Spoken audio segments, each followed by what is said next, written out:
Pessoal, boa tarde. Tudo bem com vocês? Vamos dar continuidade ao nosso estudo. Vamos comentar hoje sobre o Pentateuco.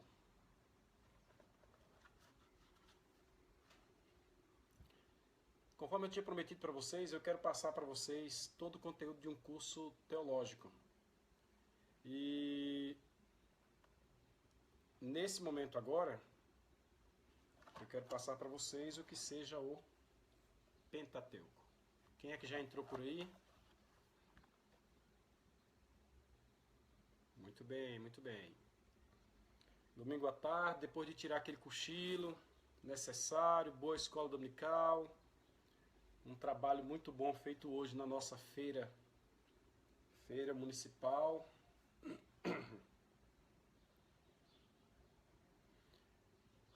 Iniciando, o Pentateuco, ele é chamado de Pentateuco por causa do número 5. São os 5 livros de Moisés, escritos por Moisés. Gênesis, Êxodos, Levítico, Número e Deuteronômios. Gênesis, Êxodo, Levíticos, Números e Deuteronômio. Por isso que é chamado de Pentateuco. Também é chamado de a lei, porque neste Pentateuco você vai encontrar todos os 613 mandamentos da lei judaica. No Pentateuco você vai encontrar todos os 613 mandamentos da lei judaica, que alguns pensam ser somente 10 mandamentos, mas na verdade são 613, divididos em mandamentos de ordem positiva e de ordem negativa. Como assim? Os positivos deveis fazer, os negativos não deveis fazer. Quando nós estudamos ali o Pentateuco, a gente estuda logo o começo de todas as coisas. No Pentateuco você vai ter como que tudo iniciou. Como que iniciou o homem, como que iniciou os animais, como que iniciou a vida, como que iniciou a luz. Nós vamos falar sobre isso daqui a pouco. No Pentateuco também você vai ter a origem de como surgiu o povo de Israel. Um povo especial. Quer queira, quer não, a nação de Israel é uma nação ímpar. Uma nação pela qual... Pai do Senhor Isaac, Deus te abençoe. Isaac Vieira está falando conosco lá de Sampa, lá de São Paulo. Pai do Senhor José Alves. Pai do Senhor Carlos Cristiano. Pai do Senhor Aguinaldo. Meu cantor Aguinaldo. Aguinaldo faz dupla com Aguinovan, um dos melhores cantores da nossa região, aqui de Luiz Eduardo Magalhães. Deus te abençoe, Aguinaldo. No Pentateuco, então, você vai saber a origem do povo judeu. Tânia Brandão, Pai do Senhor. Muito bem, José Alves. No Pentateuco também, você vai saber, você vai conhecer um dos locais, Pastor Macácio, um dos locais mais especiais para o povo judeu e logo para o mundo. Pai do Senhor, Deusilene, Deus te abençoe, que é o tabernáculo. No Pentateuco você vai descobrir o que foi o tabernáculo, uma espécie de primeiro passo para o templo que foi posteriormente construído e inaugurado por Salomão. Então, a importância que tem o tabernáculo. E no Pentateuco também você vai ter conhecimento das festas judaicas. Muito importante a questão das festas judaicas, porque elas têm respaldo ou têm comparação no sentido escatológico. Até no YouTube, se você entrar no YouTube e colocar Pai do Senhor, irmã Milka Rodrigues, hoje aqui agora é Pentateuco. De manhã, irmã Milka assistiu sobre soteriologia e agora vai assistir Pentateuco. Pai do Senhor, irmã Simone, Pai do Senhor Carlos Cristiano, Deus abençoe a todos vocês. Se você entrar no YouTube e você colocar lá festas judaicas e plano divino, você vai ver alguns estudos que tem no YouTube que unem as festas judaicas dentro do plano divino da salvação. Pois bem, o Pentateuco, e nós vamos fazer um vídeo aí somente de 1 hora, são 16 horas e 29 minutos, então no máximo 17 horas e 29 minutos, 30 minutos nós estaremos encerrando, se assim Deus nos permitir. Ele é interessante para que você saiba como que todas as coisas surgiram. E aqui eu já vou deixar uma curiosidade para vocês.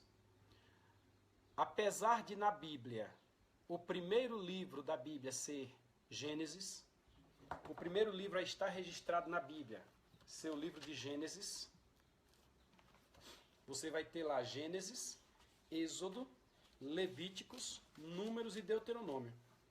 Gênesis não foi o primeiro livro a ser escrito. Há quem diga que foi Jó, mas do Pentateuco, dos 5 livros de Moisés, Gênesis também não foi o primeiro.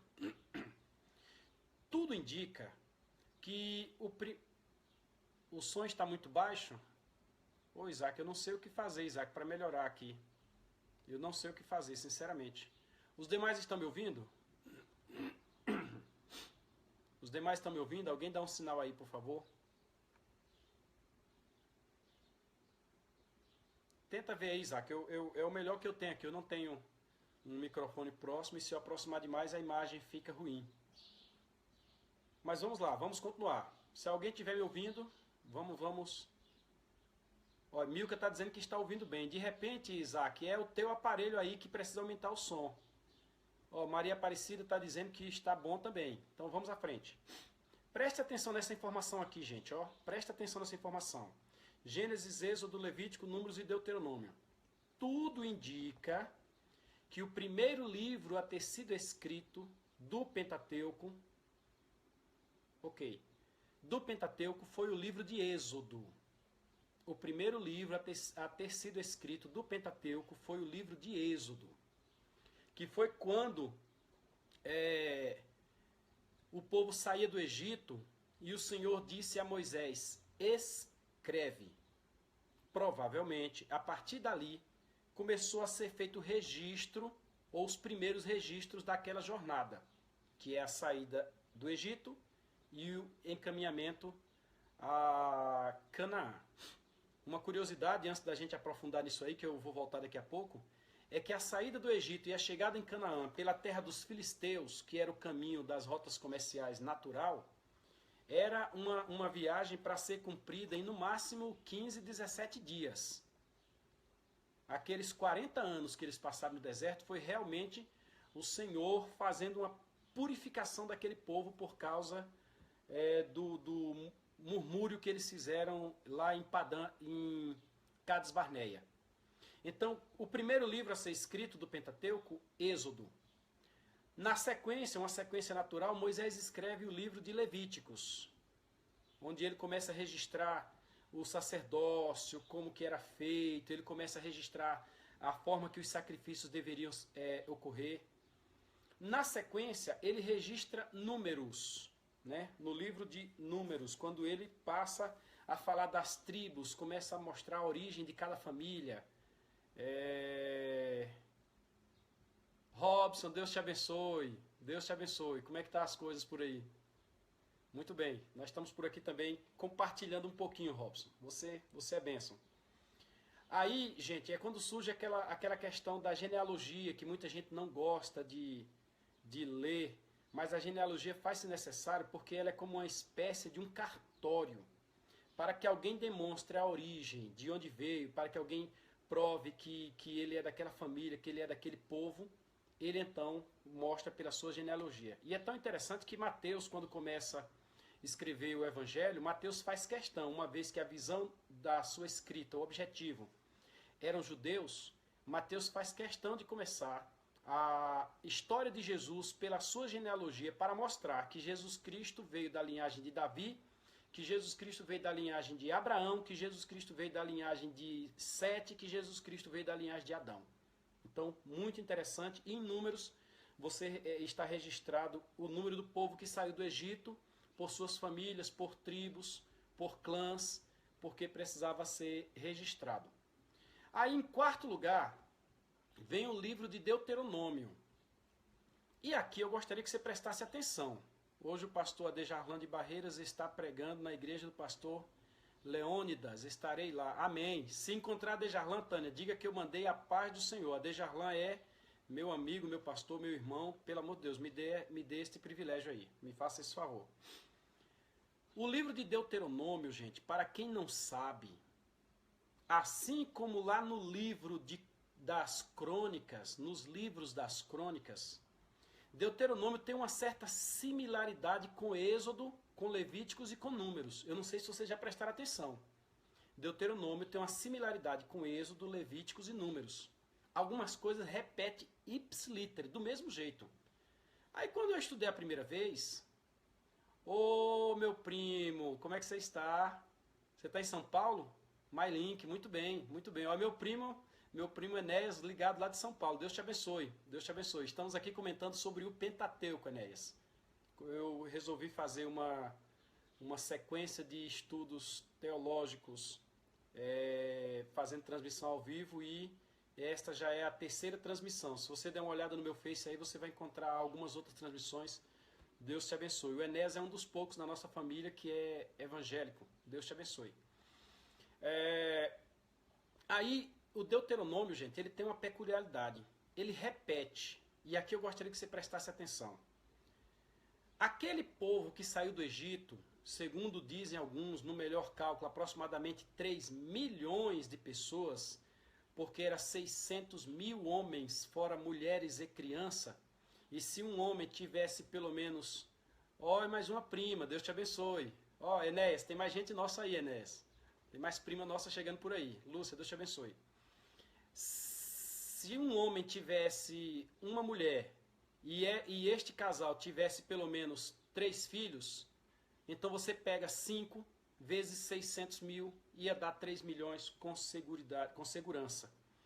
Então, aqueles 3 milhões de pessoas aproximados que saíram do Egito, maiores de 18 anos, daqueles que já poderiam ir à guerra, somente Josué e Caleb resistiram, permaneceram vivos depois dos 40 anos do deserto. Mas a nação não acabou, surgiu uma nova nação nesse percurso, muitas pessoas nasceram. E estas pessoas que nasceram haveriam de entrar... Ô meu amor, eu não tenho como aumentar, infelizmente vai ter que ficar baixo mesmo, tenta ouvir melhor aí. Estas pessoas que haveriam de entrar em Canaã, esses que nasceram durante o deserto, não conheciam a lei, não conheciam o sacerdócio, não conheciam a história do povo como fora contada e como acontecera lá atrás. Aí, Deus determinou a Moisés que Moisés repetisse a lei. Deuteronômio quer dizer segunda lei, ou repetição da lei. Deus, então, repete a lei para todos aqueles que nasceram durante o deserto. Por isso que existe o livro de Deuteronômio, se você não sabia disso e quer esta curiosidade. A mesma coisa acontece lá com o livro de Crônicas. Tiago Gramacho, você já está por aí, né? Os livros das Crônicas acontece a mesma coisa. Quando o povo está no cativeiro babilônico, muitos nascem no cativeiro babilônico, e ao retornar do cativeiro babilônico, Esdras, então, conta as crônicas, que é a história política de Israel para aquele povo, só que numa visão agora de quem passou. Pai do Senhor Israel, Deus abençoe. Como quem já passou pelo cativeiro. Então, por isso que tem segundo Crônicas. Aí, tudo indica que Moisés, repetindo aos novos a lei, ou seja, livro de Deuteronômio, eles ficaram com uma dúvida referente a como tudo começou.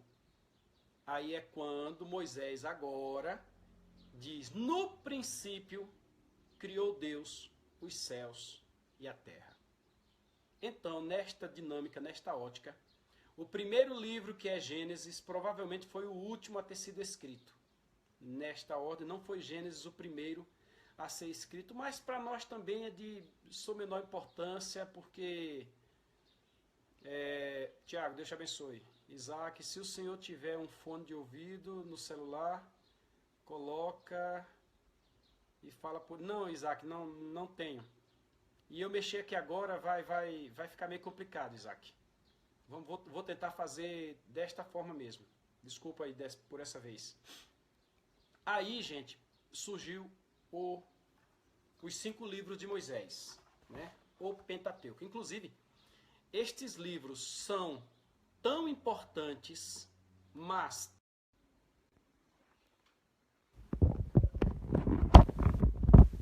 Gente, deu uma quedazinha aqui. Caiu aqui por um instante. Tá todo mundo aí? Isaac, aproveitei para colocar o fone. Você está me ouvindo bem agora? Confirma aí se você está ouvindo bem. Está me ouvindo? Está me ouvindo agora? Estão me ouvindo? Então, gente, como eu dizia, o Pentateuco ele é tão importante que no Novo Testamento Jesus faz referência ao Pentateuco. Jesus faz referência ao Pentateuco. Ele diz em certa ocasião, lá naquela passagem que fala do rico e Lázaro, ele diz, lá tem Moisés e os profetas. Eles, se quiserem, que os ouçam. Aquele Moisés lá é uma referência ao Pentateuco. Então, o Pentateuco para os judeus, ele é fundamental para uma compreensão da lei judaica. Não tem como você querer estudar a Bíblia Sagrada sem você estudar o Pentateuco, né?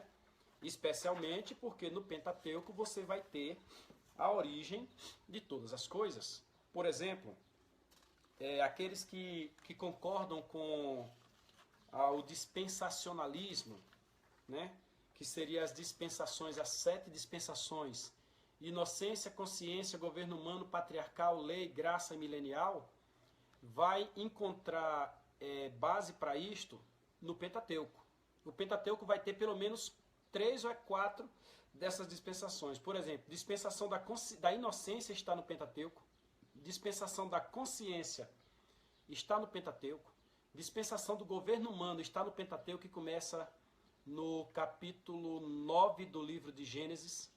Dispensação patriarcal está no Pentateuco, que é lá na história de Abraão, quando Deus diz para Abraão, sai do meio da tua terra, do meio da tua parentela, para uma terra que eu te mostrarei. Aí fica a dispensação da lei, começa dentro do Pentateuco, a lei começa dentro do Pentateuco, lá em Êxodo você já tem o Senhor firmando a lei com o povo de Israel, e essa daí passa pelos demais livros, passa pelos profetas, passa pela história, passa pela poesia e vai desembocar no Novo Testamento com o início da dispensação da graça. Mas o Pentateuco, então, ele tem inocência, consciência, governo humano, patriarcal, lei. Então, 5 dispensações você as encontra dentro do Pentateuco. O Pentateuco ele é importante porque ele é a Bíblia dos hebreus. No Pentateuco, os hebreus, os descendentes de Éber, deixa eu explicar aqui uma coisa para vocês. Às vezes, nós fazemos confusão de hebreu, judeu e israelita. Presta atenção que eu vou repetir.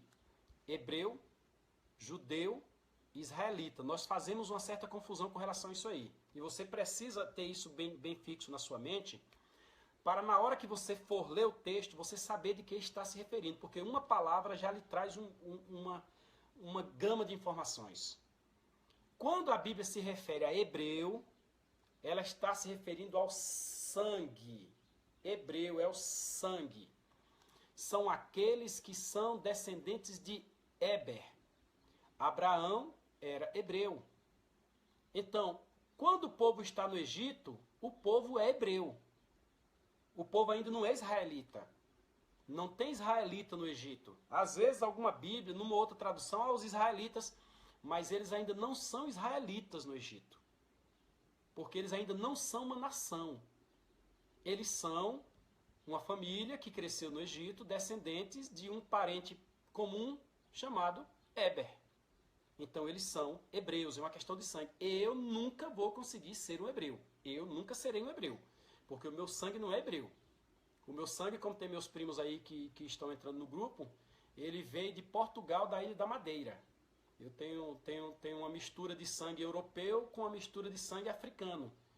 Minha mãe, por exemplo, Dona Rosa, que mora ali no Mimoso 2, Dona Rosa, a família mãe, a família é de União dos Palmares, onde ficava um dos quilombos lá em Alagoas. Já meu pai, a família já vem da Ilha da Madeira, em Portugal, né? Já eles, por serem descendentes de Éber, o sangue deles é um sangue, é o que demonstra a família. Aí quando nós nos referimos a Israel, é bom que todos saibam que eles só são israelitas depois que eles entram na terra prometida, quando eles passam pelo deserto e eles entram na terra.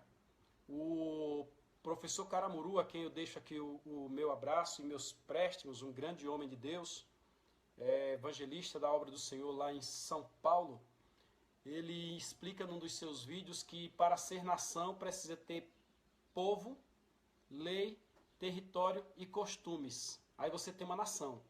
Então, quando ele sai do Egito, ele só tem povo. Quando eles passam pelo Monte Sinai, eles adquirem a lei. E quando eles entram em Canaã, sob o comando de Josué, que já é posterior ao Pentateuco que nós estamos estudando, aí eles agora se transformam numa nação e os costumes eles adquiriram, eles os conseguiram naturalmente. Tanto que o Senhor orientou que os costumes dos povos das nações para onde eles iriam não deveria ser aprendido por eles ou praticados por eles, certo? Então, o Pentateuco é a Bíblia dos Hebreus. Outra informação interessante é que no Pentateuco você tem o início de todas as coisas. Está no Pentateuco. Por isso que o Pentateuco é muito importante. Se você abre a sua Bíblia em Gênesis, você vai ver Gênesis 1:1. No princípio Deus criou, lá no eterno passado, no momento em que não se sabe quando, Deus criou os céus e a terra. Depois você verá Deus restaurando uma terra que por acaso ficou sem forma e vazia. Não é o foco desta aula hoje, depois nós falaremos sobre a questão da terra sem forma e vazia. Mas dizem os teólogos que entre o versículo 1 do capítulo 1 e o versículo 2 do capítulo 1, existe uma lacuna de um período de tempo incontável. Incontável. Aí você vê Deus então criando as primeiras coisas ou restaurando a terra. Você vê o início da luz, você vê o início do ar, você vê o início da terra seca, você vê o início das plantas, você vê o início dos animais. Tudo começou ali. E você vê o início do ser humano. Deixa eu fazer um adendo aqui que eu acho que é o momento necessário. Estão querendo criar uma terceira via, né? Macho, fêmea e terceira via. Biblicamente falando, não existe essa terceira via. Deus os fez, macho e fêmea os criou. E viu o Senhor tudo quanto tinha feito e eis que era muito bom. Deus não criou terceira via. Deus não criou terceira via. Se alguém por acaso se diz ter nascido num corpo errado, né? É um certo problema porque Deus não criou essa terceira via. Então, cuide-se bem, porque isto aí pode servir não, isso aí será futuramente chamado a uma prestação de contas. Deus criou macho e fêmea, tanto que não existe produção ou reprodução se não for com macho e fêmea, ponto final. Certo? Tanto que quando o Senhor lá, parece que é no versículo 27 de Gênesis, o Senhor diz, frutifique, multiplique e encha a terra, é a união de macho e fêmea, que, diga-se de passagem, colam perfeitamente. Você tem no Gênesis também, como é que Deus, o que Deus fez no sétimo dia. E aí eu gostaria que você abrisse a sua Bíblia, você que acompanha esta transmissão ao vivo. Eu não vou discutir religiões aqui, pelo menos não neste vídeo, porque religiões não, conceitos religiosos, porque a intenção é fazer isso quando nós estudarmos outra matéria, mas não hoje. Mas se você abrir a sua Bíblia, no Gênesis capítulo 2, versículo 1, você vai encontrar uma coisa muito interessante. Nós estamos falando dos princípios, não tem como você não tratar dos princípios de todas as coisas que estão no Pentateuco.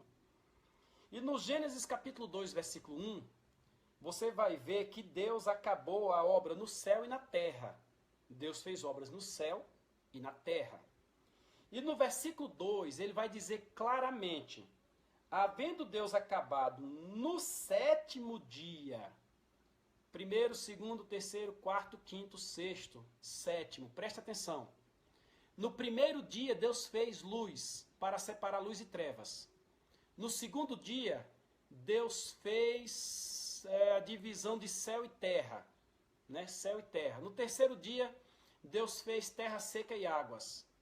No quarto dia, Deus fez os luminares. Até para você pensar, o tempo cronômetro, cronometrado como nós temos hoje, foi surgir a partir do quarto dia. Ó, quarto dia da criação. E como os 3 dias anteriores foram medidos? Não sei. E foi à tarde e amanhã o primeiro dia, foi à tarde e amanhã o segundo dia, foi à tarde e amanhã o terceiro dia. No quarto dia é que a Terra passou a ser medida cronometricamente. Cronometricamente. A língua está enrolando aqui. Vou usar um trava-língua daqui a pouco. Aí, no quinto dia, Deus faz a terra produzir, né? E faz os animais.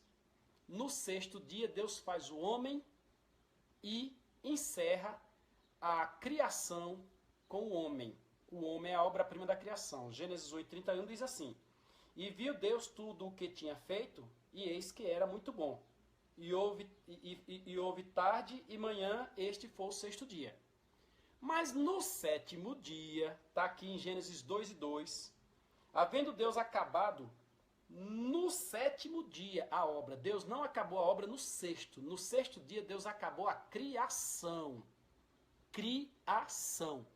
No sétimo dia, Deus fez alguma coisa. Havendo acabado no sétimo dia a sua obra que tinha feito, descansou no sétimo dia.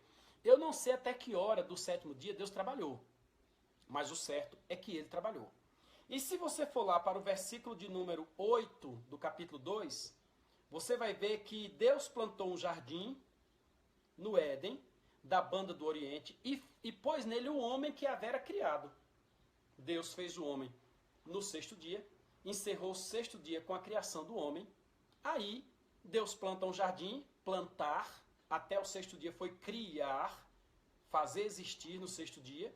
E no sétimo dia Deus planta, e ao plantar um jardim, Deus pega o homem que já tinha criado no dia anterior e pôs no jardim. Isto quer dizer que Deus sim trabalhou no sétimo dia. Ele abençoou, ele deu um dia para nosso descanso, mas ele trabalhou neste dia. Prova que ninguém perde salvação se trabalhar no sétimo dia.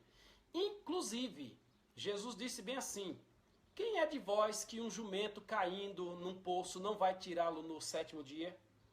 E quando uma mulher, eu até ensinei isso ontem no curso de teologia, quando nós falávamos sobre usos e costumes dos tempos bíblicos, quando uma mulher dava à luz no sábado, as parteiras eram liberadas para trabalhar no sábado. E que regra é essa que pode liberar para isso e não pode liberar para aquilo? É porque não é regra cabal que vincule a salvação de ninguém. A salvação de qualquer pessoa está adstrita, restrita, exclusiva em Jesus Cristo, conforme Atos capítulo 4, versículo número 12. Nem no céu, nem embaixo na terra, há algum nome dado entre os homens pelo qual devamos ser salvos, a não ser o nome de Jesus e ponto final. Tranquilo? Não vou discutir esse assunto aqui, mas nós estamos falando do começo de todas as coisas, e eu digo seguramente, no começo não foi assim. No começo Deus trabalhou no sétimo dia. Beleza? Então, no Gênesis, você vê ainda o começo das coisas. Você vê em Gênesis o começo do pecado. Você vê em Gênesis a oportunidade, porque toda vez que começava uma dispensação, começava com uma oportunidade. É interessante que a dispensação tem uma oportunidade, aí tinha uma infração, depois tinha uma punição. Oportunidade, infração e punição. Deus sempre dando novas oportunidades ao homem. Deus deu oportunidade à sua criação no Gênesis, porque já havia ocorrido um problema anterior com os anjos. Um terço dos anjos não guardaram o seu principado e Deus então criou o homem. E aí está um dos motivos de nós, o diabo é nosso inimigo, não de Jesus, nosso. E o diabo, vosso inimigo, vosso adversário. Não é de Jesus. Jesus não tem adversário. Jesus é Deus, é nosso. Aí ele se tornou nosso inimigo, nosso adversário, porque nós agora recebemos algo de Deus chamado graça, que eles, por viverem na dimensão eterna, não têm essa oportunidade. Pecou, já está condenado, e pela graça e pela misericórdia do Senhor, nós sempre temos novas e novas oportunidades, né? Então nós temos ali o primeiro pecado, nós temos ali o primeiro casamento. Você vai ver futuramente ali que Deus uniu o homem à mulher e houve ali o primeiro casamento. Nós temos o primeiro homicídio, está ali. Nós temos o primeiro ato de inveja, nós temos a primeira tentação, nós temos o primeiro sacrifício, nós temos o começo de todas as coisas em Gênesis. Gênesis tem o começo de todas as coisas. Se você tem interesse, meu amigo, meu irmão, você que acompanha, você tem interesse de saber como cada coisa iniciou, leia Gênesis. Leia Gênesis. O problema, gente, é que os cristãos não estão lendo. Eu ontem, conversando com um amigo, ele disse, eu já li a Bíblia 20 e tantas vezes. Eu me admirei, eu achei aquilo maravilhoso. Tem um outro rapaz que sempre acompanha a gente aí, que é o Jeová. Ele tem N e N e N teorias acerca de muita coisa que está na Bíblia. E como é que ele adquiriu isso aí? Lendo. Não tem como você adquirir essas coisas se você não ler. Não é um passe de mágica. Aí nós cristãos temos a Bíblia, mas não lemos. Não lemos, não ensinamos, não explicamos. Nós não lemos. Nós não lemos, infelizmente. Então em Gênesis você tem o começo de todas as coisas. Em Gênesis você tem a história das linhagens. É interessante que quando o homem peca, quando eu digo homem eu estou generalizando o homem e a mulher, quando eles pecam, Deus então traz a eles, no capítulo 3, punições. E a punição da serpente, na hora da punição da serpente, o Senhor diz bem assim, nascerá um da semente da mulher, Deus não foi pego de surpresa, que pisará a cabeça da serpente. Naquele momento ali, foi iniciada uma linhagem, se é assim que eu posso dizer, a gente chama de a semente da mulher. Criou-se então uma expectativa, né? Quem seria esta semente da mulher? Imagino eu que na hora que Adão e Eva pecam, saem do jardim e Eva engravida de Caim, inicialmente imaginou-se que aquele que pisaria a cabeça da serpente e restauraria ao homem o direito de voltar ao jardim seria Caim. Só que não foi Caim, todos sabem a história. E esta linhagem segue de forma que, quando você chega no Novo Testamento, em Mateus, como eu já citei, você vai observando esta semente da mulher passando de pessoa a pessoa, de pessoa a pessoa, passa por Raabe, passa por Boaz, passa por Jessé, passa por Davi, passa por Salomão, depois passa por Natã, e ela vai seguindo, até culminar no Novo Testamento, conforme está em Mateus e também está em Lucas, nas pessoas de José e de Maria. Jesus não é filho de José, mas registradamente nos anais, na genealogia, Jesus foi contado como filho de José. A Bíblia até diz, como se tem filho de José, e etc, etc. E isto aí mostra que Deus estabeleceu desde o Éden o princípio de uma linhagem que correria até culminar no Novo Testamento, no nascimento de Cristo. Temos um material elaborado por... como é que é o nome?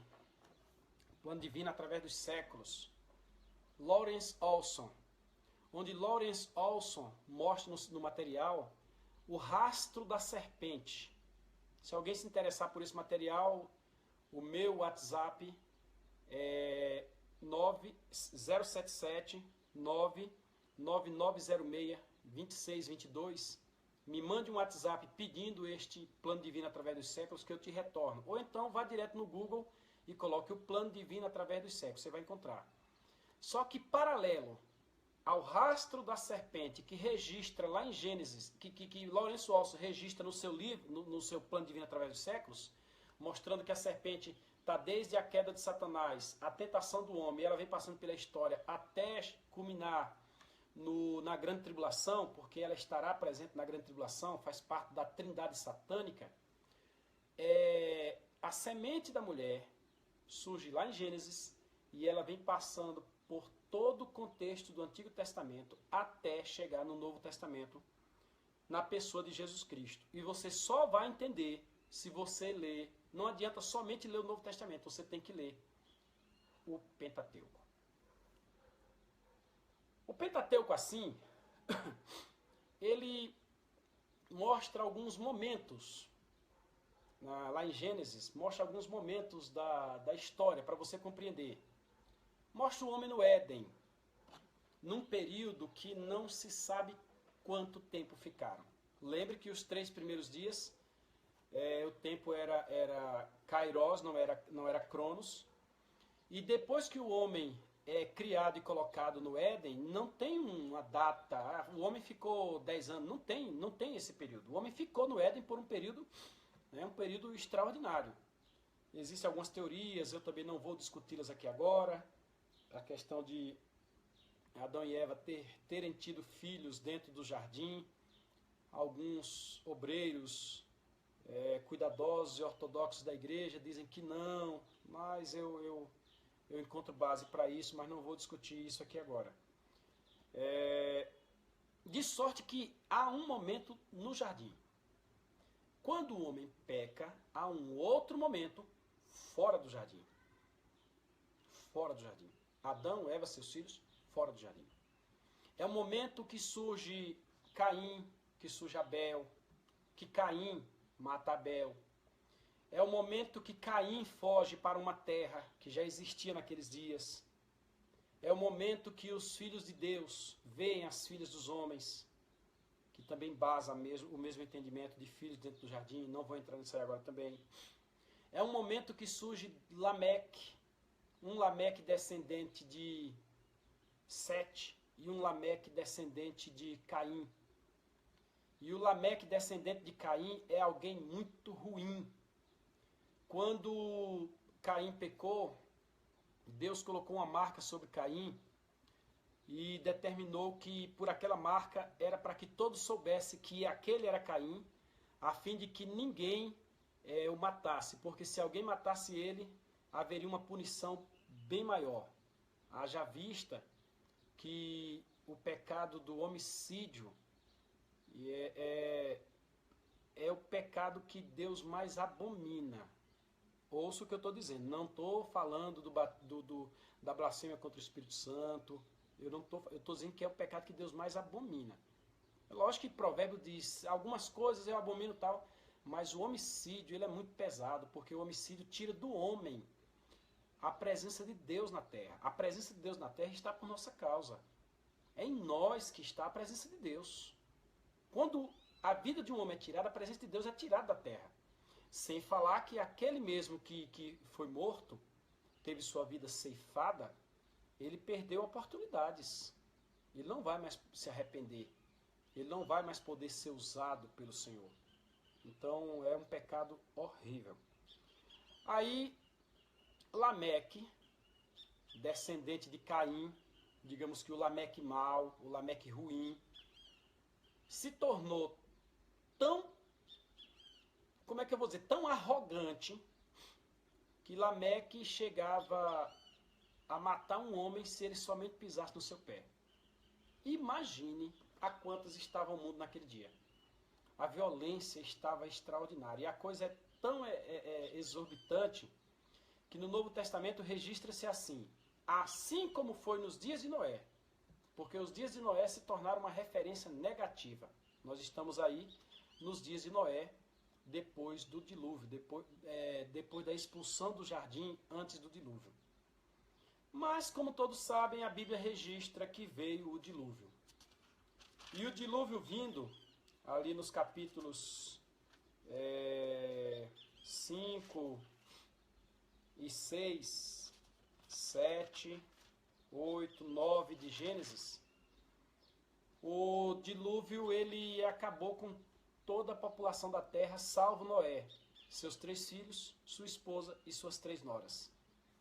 E um detalhe, vem uma curiosidade aí para quem quiser anotar, não foram 40 dias. Não foram 40 dias. Foram 40 dias que a água jorrava e saía das fontes do abismo e descia incessantemente. Foram 40 dias. Agora, da hora que Noé entrou na arca e fechou-se a porta por fora, a hora que Noé saiu da arca, abriu a porta e Noé saiu da arca, numa tradução bíblica vai dar 1 ano e 17 dias. Noutra tradução, vai dar 1 ano, 1 mês e 17 dias. É só você acompanhar lá. No ano tal da vida de Noé aconteceu isso. No ano tal da vida de Noé aconteceu aquilo. Então vem o dilúvio e depois do dilúvio, né? Até uma curiosidade aí para quem gosta de pregar sobre família. Noé, a esposa, 3 filhos e 3 noras dentro da arca. E não morre ninguém, ninguém se mata, ninguém se descabela, ninguém vê conversa, ninguém vê problema. Isso é muito interessante. A família toda foi salva. E quando Noé sai da arca, as águas baixaram e Noé então oferece a Deus um sacrifício. Deus se agrada do sacrifício de Noé. Deus faz uma aliança com Noé. Deus põe o arco-íris, que alguns aí utilizam o arco-íris como bandeira, né? Na realidade, o arco-íris é sinal que Deus não destruiria a humanidade mais com água. Não utilize assim como querem o arco-íris não, porque o objetivo dele já está decretado na Bíblia e etc. Aí Deus faz um concerto de que não destruiria mais o mundo com água. E aí nós vamos a um outro momento da história. O momento pós-dilúvio, quando os homens recebem de Deus a incumbência, mais uma vez, os filhos de Noé, no capítulo 9, é o início do governo humano, recebe de Noé a incumbência de encher a terra, e em vez de encherem a terra, eles se unem para construir uma torre que chegaria aos céus, a conhecida Torre de Babel. O Senhor então se irrita com aquela desobediência, confunde as línguas para que eles se espalhassem pelo mundo, e é uma punição também pela desobediência. É o início de mais uma dispensação, ou o término de mais uma dispensação da consciência do governo humano, dispensação do governo humano. E por causa da confusão das línguas, Deus dá o nome de Babel. Né? Tudo isso está em Gênesis. Se você quer saber como é que alguém fala mandarim, como é que alguém fala grego, como é que alguém fala hebraico, como é que o latim, que hoje é uma língua morta, mas existiu com tanta força, como é que alguém fala português, como é que alguém fala espanhol, surgiu tudo na Torre de Babel. Houve a confusão na Torre de Babel. Aí, em ato contínuo, nós vamos ter o início da dispensação patriarcal e logo o surgimento da nação de Israel. Olha que coisa interessante. Gênesis vem mostrando como é que todas as coisas surgiram e como Deus escolheu Israel. Que Deus tem um compromisso específico com Israel. Né? E neste sentido aí, lá na Caldeia, em Ur ou Uz dos caldeus, o Senhor chama então Abrão e diz: Abrão, sai do meio da tua terra, sai da tua terra, do meio da tua parentela, para uma terra que eu te mostrarei. Confesso para vocês, Abraão merece o título de pai da fé. Merece o título de amigo de Deus. Porque nós não sejamos hipócritas, sejamos realistas. Se Deus nos chamasse para sair do meio da nossa terra para um local distante, pouquíssimos dentre nós ouviriam a voz de Deus e a cumpriria cabalmente. Largar tudo, pegar a mulher e sair mundo afora. O mesmo Abraão também depois passa por algumas experiências com Deus. Experiência que eu creio que nenhum de nós teve ainda. Receber Deus em sua casa. Não onipresente, mas receber Deus em casa fisicamente.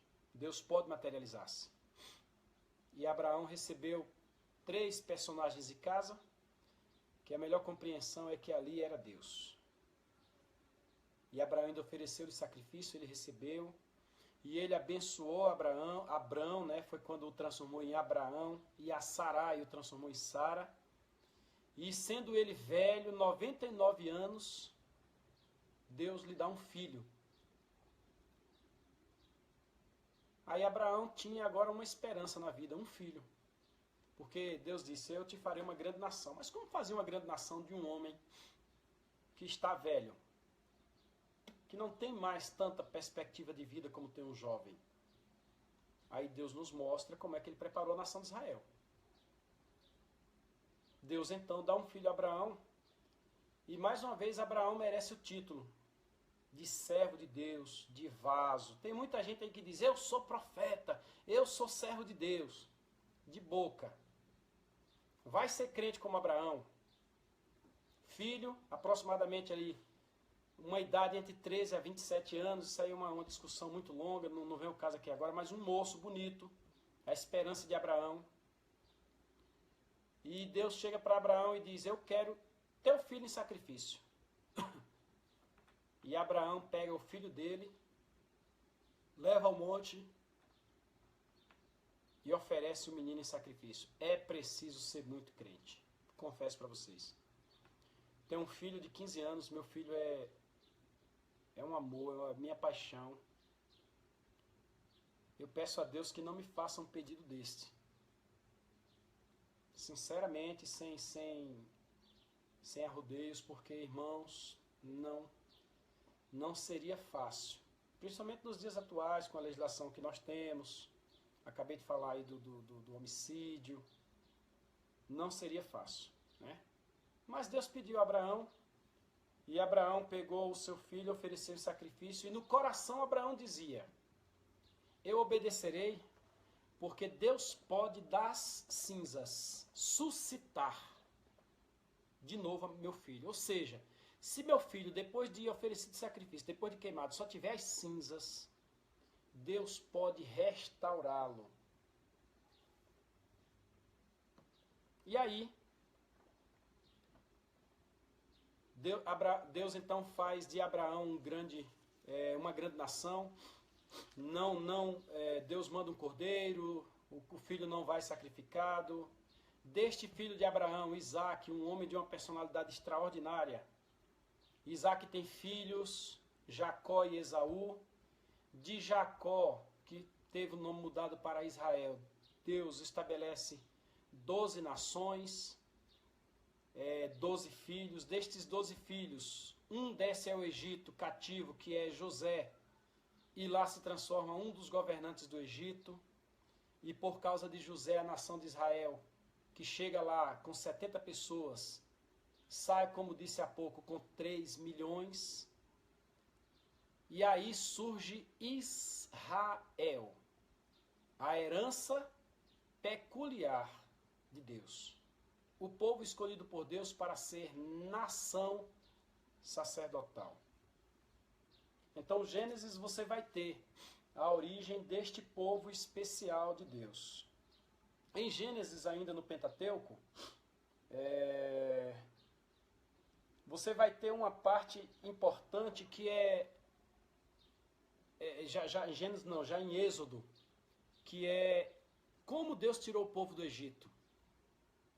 Aí lá Gênesis termina com a morte de Jacó, termina com a morte de José, a determinação das bênçãos que Jacó deu a cada filho, e etc, etc. Aí você vai para Êxodo, e Êxodo, a intenção do Êxodo é mostrar como Deus tirou o povo do Egito. Como a Bíblia diz, com mão forte e com braço estendido. Inclusive, a retirada do povo do Egito, cada uma daquelas pragas, foi Deus mostrando para os egípcios que os seus deuses não tinham poder. Ele, o Todo-Poderoso, é quem detinha o poder.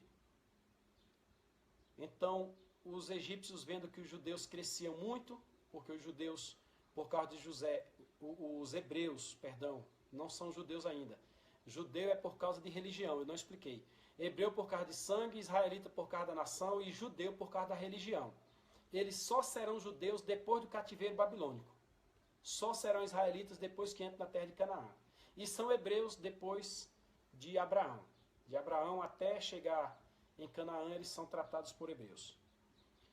Aí Deus então, vendo os israelitas vendo quanto os egípcios vendo quanto os hebreus cresciam, usaram vários meios para evitar aquele crescimento. Tentaram cansar o povo, dobrar a carga de trabalho.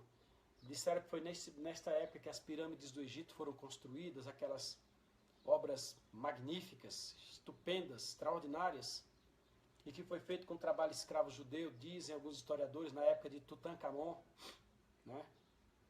De sorte que quanto mais eles prejudicavam o povo, mais o povo crescia. Quanto mais eles apertavam, mais crescia. E mais nascia filho. Eles resolveram então matar esses filhos no nascimento.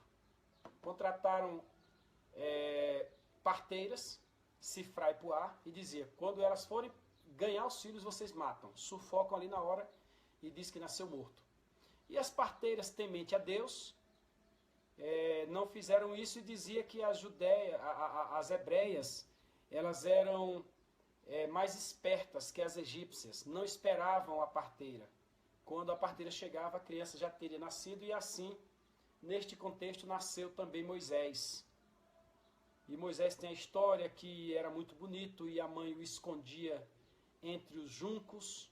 A irmã de Moisés observava todo aquele contexto, os irmãos conhecem. Moisés acaba sendo criado pela filha de Faraó, como se tinha também filho de Faraó. Moisés foi instruído em toda a ciência do Egito, isso está lá em Atos dos Apóstolos.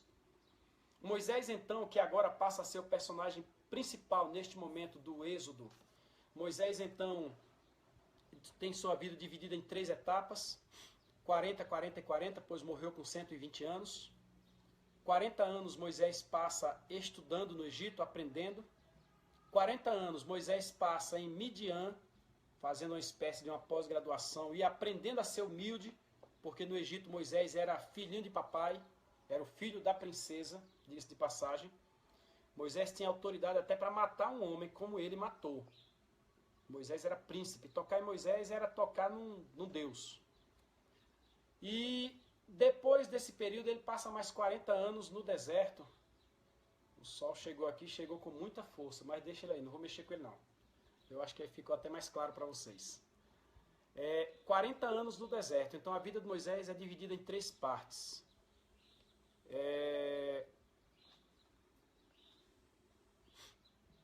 Aí nós temos como Deus chama Moisés quando ele está lá em Midian, onde ele casou, e diz, Moisés, volta ao Egito, eu vou tirar o meu povo da servidão. O povo já clamava a Deus por um libertador.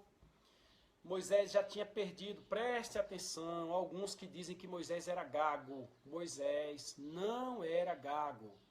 Moisés não era gago, tá? Quando ali diz o texto que ele era pesado de língua, é que Moisés passou 40 anos fora do Egito. e em 40 anos a língua renova. Então ele decaiu no pronunciar da língua egípcia e a língua egípcia subiu de nível. Então a distância ficou muito grande. Logo, Moisés era pesado de língua. Existe algum idioma que a gente até arranha alguma coisa. Mas quanto mais tempo fica sem falar o idioma, mais a língua fica pesada. É aquela questão que a própria Bíblia tem de um caso lá de Shibolete e Sibolete. A pronúncia parece igual, o som parece igual, mas não é. E Moisés haveria de levar para o Egito uma mensagem específica, tinha que ser clara, transparente, nítida. Mas Moisés estava com o idioma desatualizado, pesado de língua. Aí Deus então estabelece Arão, irmão de Moisés, como porta-voz de Moisés. Aí Moisés falava a Arão e Arão transmitia com fluidez, né? Falava fluentemente. Foi por esse motivo aí. Não cria interpretações forçadas que aquela questão de que Moisés é gago nunca existiu, não. Não existiu, não. Moisés não era gago. Pelo contrário, Moisés era um poliglota. Moisés era das mentes mais inteligentes daquela época. Tanto que ele teve condição de organizar legalmente o que ele ouviu de Deus no monte. Deus falou para ele no monte, ele desceu e colocou no papel. Isto é sinal de quem tem capacidade, igual o apóstolo Paulo.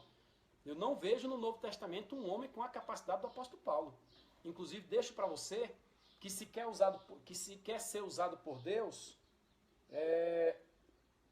Só um instante, gente. Se quer ser usado por Deus, se prepare. Deus vai usar qualquer um? Deus vai usar de qualquer forma? Não. Deus vai usar quem tem capacidade de ser usado. Ou vai usar cada um na medida da sua capacidade. Quanto mais você aprofundar, mais Deus te usa. Quanto menos você aprofundar, menos Deus te usa. Aí nós temos então como Deus tirou o povo do Egito.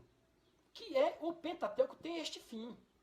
O Egito, a saída do Egito deve ser compreendida, inclusive para nós cristãos que aguardamos o arrebatamento da igreja, a saída do Egito, a Páscoa, né, a saída do Egito, representa também para nós um símbolo, uma figura da igreja que vai sair dessa terra, que vai ser arrebatada. As roupas deles cingidas, e cingir a roupa é pegar as pontas dos vestidos e enganchar no cinto, uma cinta na cintura, pegava as pontas e enganchava na cinta para poder ter flexibilidade, ter agilidade nas pernas. Representa que nós não devemos estar embaraçados, porque a qualquer momento a gente pode ser chamado para ir embora daqui. Então você não pode estar preso, agarrado às coisas desse mundo. Se onde tiver o tesouro, estará o coração. Se o teu coração estiver no teu tesouro da terra, não estiver no tesouro do céu, você vai ficar com o seu tesouro na terra. E no céu tem outro rumo. Aí Deus então tira o povo do Egito. Vem as 10 pragas, cada uma praga. Se você entrar no Google e colocar pragas do Egito, deuses egípcios, você vai ver uma lista. Cada uma praga foi a refutação, o confronto de um Deus, para mostrar quem manda sou eu, assim diz o Senhor. Aí você vai aprender isso no Pentateuco.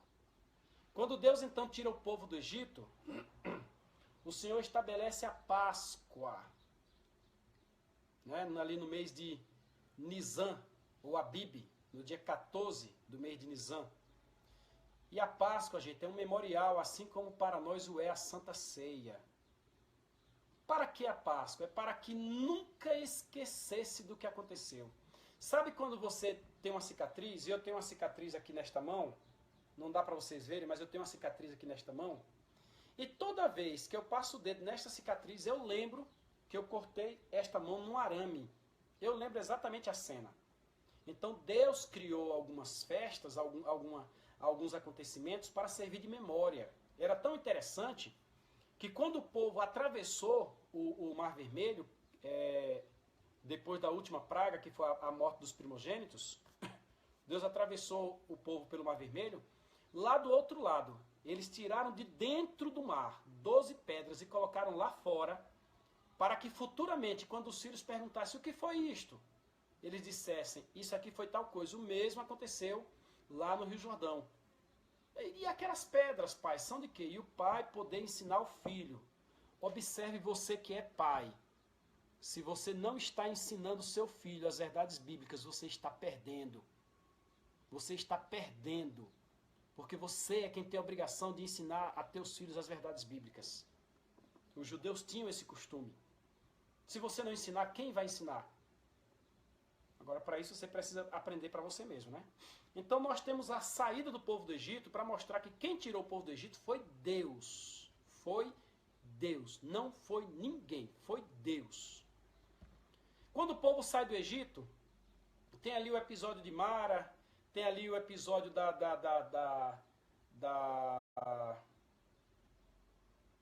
eu esqueci o local lá onde tinha as fontes de água. E aí eu dou valor, varão valoroso, quem é? Ah, ô Shirley, paz do Senhor. Saudade de você, do Bojão, dos meninos. Deus abençoe vocês, viu? Deus abençoe. Estão fazendo falta, muita falta. Digo Bojão que ele é meu companheirão, ó. Deus abençoe.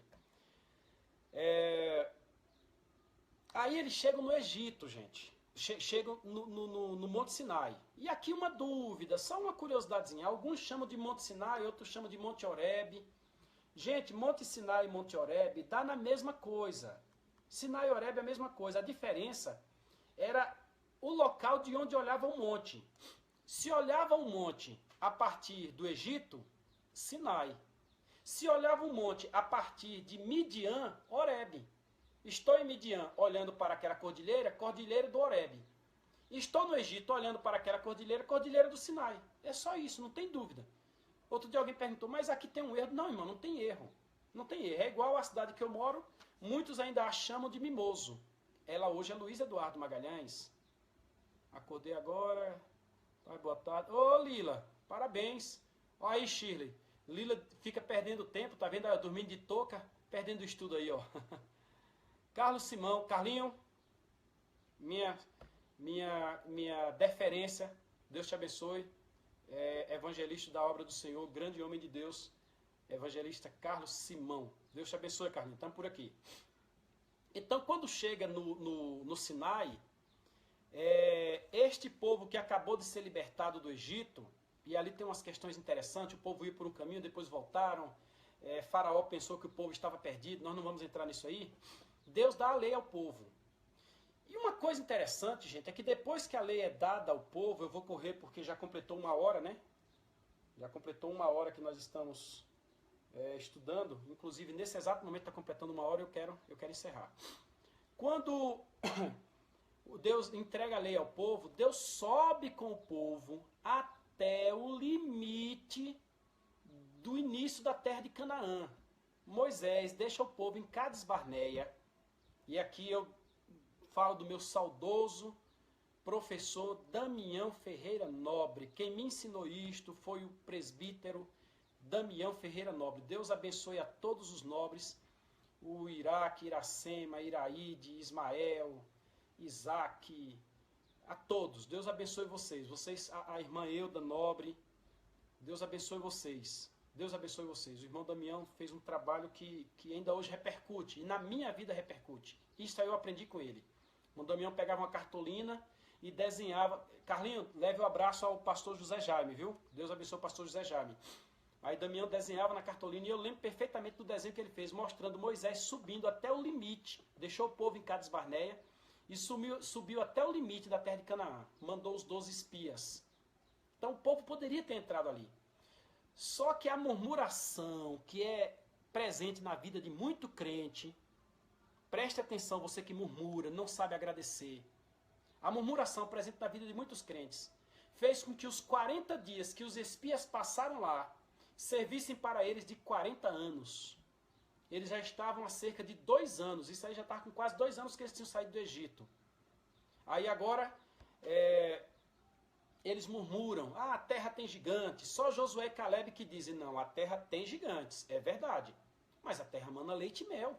Vocês já imaginaram um cachinho de uva que você carrega na mão?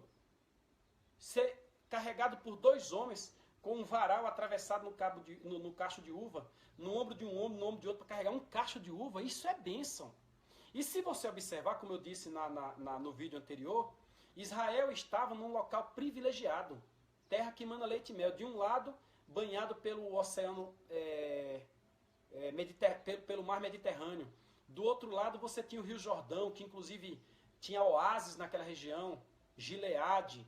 Era uma terra abençoada, era um local, uma via necessária por quem queria sair do Egito e chegar na Itália, por quem queria sair do Egito e chegar na Mesopotâmia ou vice-versa. Então era ali, naquele local, que Deus haveria de dar a bênção ao povo. Certo? Então os espias voltam e Deus agora pune-os com 40 anos para que o povo morresse.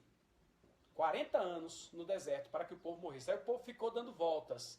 Dando voltas, dando voltas, dando voltas. E lá no finalzinho, o povo então... Aí Deus estabelece agora, é necessário que a gente fale também sobre o surgimento do tabernáculo. Deus estabelece então, já preparando o povo para um templo, porque templo é algo que vai continuar no resto da história da humanidade.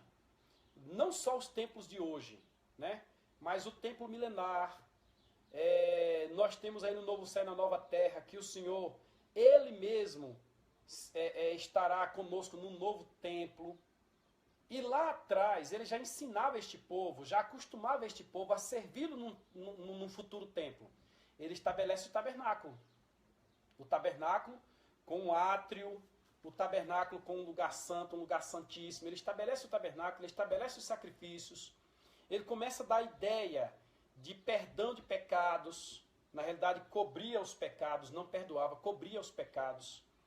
Dá a ideia de um cordeiro de Páscoa, dá a ideia de uma expiação, que depois Jesus Cristo vai servir como nossa expiação. Jesus vai ser a nossa expiação no Novo Testamento, né? O Senhor então cria um local de sua adoração, onde o povo deveria adorá-lo. Ele estabelece, como nós temos em Levíticos, ele estabelece um povo especial para servir a Deus. E aqui, vai um conselho para quem se faz pastor. Está escrito em Hebreus, me fugiu agora o texto, mas ninguém toma para si esta honra, se do Senhor não for dado, como foi com Arão. Tem muita gente se fazendo pastor. Cuidado, a responsabilidade é grande. Se você for lá para Efésios capítulo 4, versículo 11, você vai ler que ele mesmo, então nem ninguém deve se fazer e nem ninguém deve tentar segurar o ministério dos outros, porque ele mesmo deu uns para apóstolos, outros para profetas, outros para evangelistas, outros para pastores e doutores. É ele quem dá, querendo o aperfeiçoamento dos santos. Então, para que a sua igreja cresça, o Senhor estabelece estes ministérios. Agora é ele quem dá. Não se adiante, porque você se adiantando, você assume toda a responsabilidade por aquilo que não lhe foi dado. É só um conselho. Aí o Senhor estabelece o sacerdócio arônico, o Senhor tem agora o tabernáculo com as suas partes, o átrio, o lugar santo, o lugar santíssimo. O Senhor tem os elementos deste tabernáculo, que é o altar do holocausto, a bacia do lavatório, a primeira cortina, quando entrava no lugar santo. Quando estava no lugar santo, você tinha de um lado o candelabro, do outro você tinha a mesa dos pães da proposição, e logo mais à frente você tinha o altar do incenso. Aí o grande véu que separava o lugar santo do lugar santíssimo, véu este que rasgou, que está lá em Mateus capítulo 27, versos 50 ou 28, 50. Eu acho que é 27, 50 de Mateus. Está lá, o véu rasgou de alto a baixo, sem que ninguém rasgasse, ele rasgou sozinho. E do lado de dentro desse véu você tinha o lugar santíssimo, onde estava a arca da aliança e o propiciatório, que é a tampa da arca da aliança, em que imagens de querubins, as asas tocavam uma nas outras. E naquele contexto ali, Deus falava com o povo. Deus não precisa de um ambiente para falar com o povo. Mas aquele povo não entendia isso. No Novo Testamento é que Jesus vem e revela. Os verdadeiros adoradores adorarão o Pai em espírito e em verdade. Mas ele estava fazendo uma revelação ao povo. Ele mesmo era a revelação de Deus, uma revelação plenária. No Antigo Testamento, quando chamavam de Jeová Rafá, Jeová Nissi, Jeová Xamã, Jeová Tsidikenu, Deus que sara, Deus nossa bandeira, Deus isso, eram formas fragmentadas de Deus. Tanto que em Salmos 46, verso 12, se não me falha a memória, diz assim: o Senhor dos Exércitos. Foi uma das primeiras vezes que alguém falou a Deus, referiu-se a Deus de forma excelsa. Tanto que depois do cativeiro babilônico, os milagres ocorridos em Babilônia Ageu, Zacarias e Malaquias, que são os profetas pós-exílicos, eles só chamam Deus de o Senhor dos Exércitos. Aí no Novo Testamento, este Senhor dos Exércitos se revela no Emanuel, Deus conosco. A ponto de Jesus dizer para Filipe, Filipe, quem me vê a mim, vê o Pai. Ele é a revelação de Deus. Então Deus cria o tabernáculo. E o tabernáculo ficou ali como guia. Na hora que o povo também foi beneficiado, viu? Deus colocou uma coluna de fogo durante o dia, durante a noite, para esquentar o povo do frio do deserto. E Deus colocou uma nuvem durante o dia. Então, enquanto as nações em volta tinham calor de arrebentar, o povo de Israel estava sobre a nuvem. Isto durante 40 anos. À noite o povo estava morrendo de frio, o povo de Israel estava aquecido. E não é só isso, o povo de Israel tinha comida todos os dias, Deus mandava maná. E de vez em quando ainda mudava o cardápio, Mandou codorna, né, e muitas outras coisas que não vêm ao caso aqui agora, e esta é uma das importâncias muito grandes do Pentateuco, né? Seria bom nós falarmos sobre os valores espirituais de cada peça do tabernáculo, mas não dá tempo aqui agora. Fica para um curso mais aprofundado de teologia que você faça. E por último, o Senhor então estabelece no Pentateuco as festas judaicas. Um dos povos que mais faz festa e fazia festa são os hebreus, logo israelitas. Eles tinham festas para agradecimento de colheita. Eles tinham festas para lembrar a saída do Egito. Eles tinham vários tipos de festas. E estas festas determinavam aquilo que nós chamamos de Sabá e Shabá. Eram os feriados, né? O dia da semana que para os judeus é lei, para os judeus deve ser cumprido. Tiago fala sobre isso aí. E eles tinham também os outros feriados, como por exemplo a Páscoa, na qual Jesus, na véspera da Páscoa, foi crucificado. Não foi numa sexta-feira. Jesus não foi crucificado numa sexta-feira. Jesus foi crucificado na véspera da Páscoa, que era um Shabá. Era um dia feriado. E este dia, se você quiser fazer o cálculo e pesquisar, foi numa quarta-feira. Certo? Então Jesus passa quinta, sexta e sábado no seio da terra e ressuscita na sequência. No domingo, muito de manhã cedo, ele já havia ressuscitado. Certo? E estas festas têm um valor muito profundo, inclusive para nós. Algumas festas, destas festas judaicas, o pastor Josafá Ladei Botirama, um dos primeiros livros que ele fez, Anderson Silva, Deus te abençoe. Parabéns pela iniciativa, esse mundo está precisando, é do Evangelho mesmo. Jesus salva, amém. O pastor Josafá Ladei Botirama, um dos primeiros livros que ele fez, que inclusive eu tive o privilégio de acompanhar a elaboração de capa e outras coisas mais. Eu acho que na época eu era professor de teologia do pastor Josafá. Foi Pentecostes, entre as principais festas judaicas. Eu tenho este livro guardado, pastor Josafá, Deus te abençoe. Desta forma, gente, o povo então encerra o Pentateuco com o povo parado na região de Moabe, às vésperas de entrar em Canaã. Moisés então morre, o Senhor o enterra. Então, logo quem escreveu o finalzinho ali não tenha sido Moisés, né? E desta forma o Pentateuco se encerra.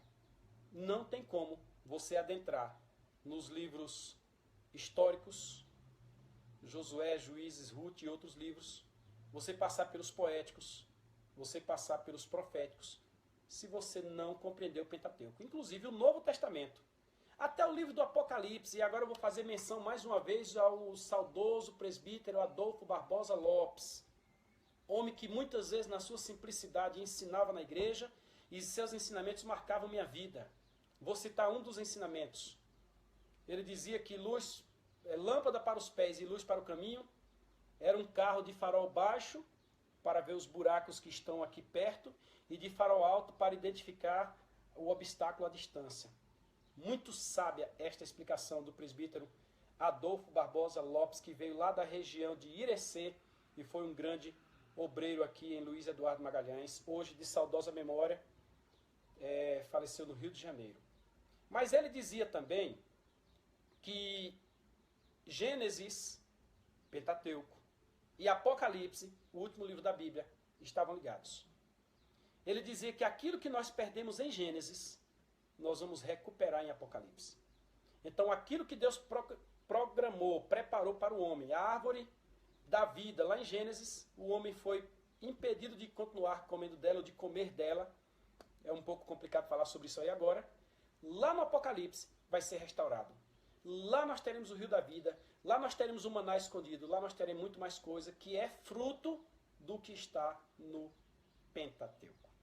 Assim, meu querido, minha querida, veja que é importante você, como cristão, conhecer acerca do Pentateuco.